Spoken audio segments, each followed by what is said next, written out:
2/3 of Americans in exit polls say that they don't think you should run for re-election. What is your message to them, and how does that factor into your final decision about whether or not to run for re-election? It doesn't.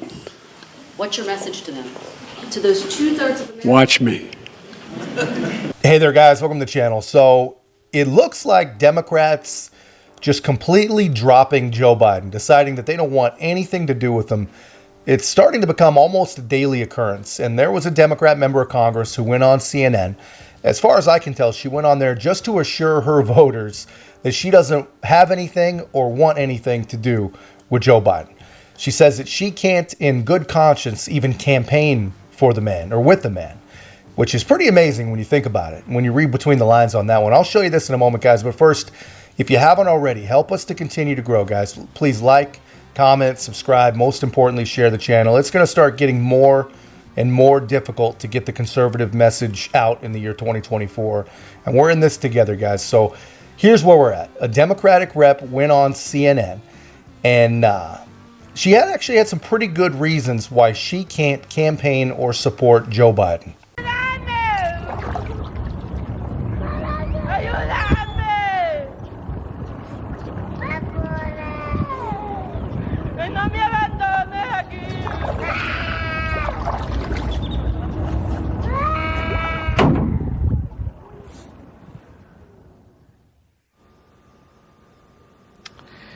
Hard to watch, and as this crisis deepens, Biden is facing growing pressure from not just the right, but even within his own party, and that includes my next guest. Congresswoman Delia Ramirez is a member of the Congressional Progressive Caucus, and she says she can't campaign for President Biden. Congresswoman, thanks for joining us.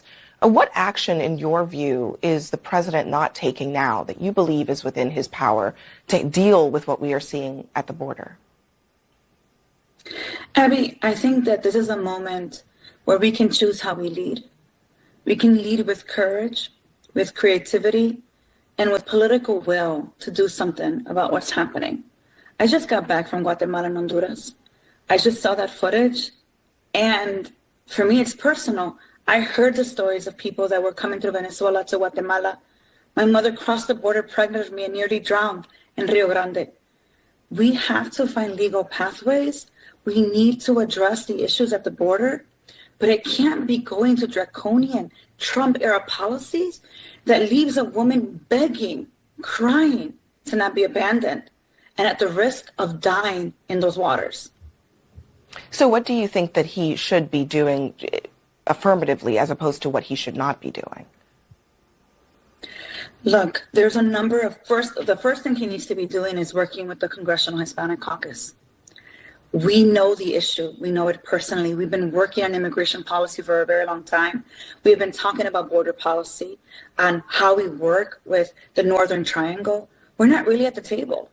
To have a meeting just a couple of days ago to check the box, but not take any of our input or no real negotiation and compromise is pretty insulting to a community that has been working so hard to convince people that Democrats and our president cares deeply about immigration and wants to make sure that we protect asylum. It doesn't feel that way. So the first thing is we have to actually work together. Secondly, there are people that are coming through that need to be processed immediately. And getting a supplemental that actually gets funds for administrative officers is a very good first step.